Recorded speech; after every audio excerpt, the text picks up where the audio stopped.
A groundbreaking moment has occurred. A leading large language model has passed the Turing Test, redefining intelligence.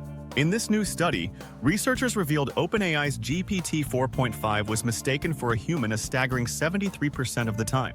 Participants engaged in a three-party Turing test, chatting with both a human and an AI simultaneously.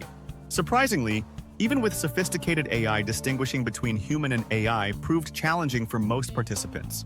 This study didn't just focus on GPT 4.5, it also examined Meta's Llama 3.1, along with other notable AI models.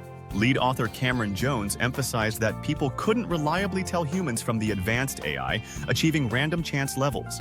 Alan Turing envisioned this imitation game in 1950, proposing it as a way to evaluate machine intelligence.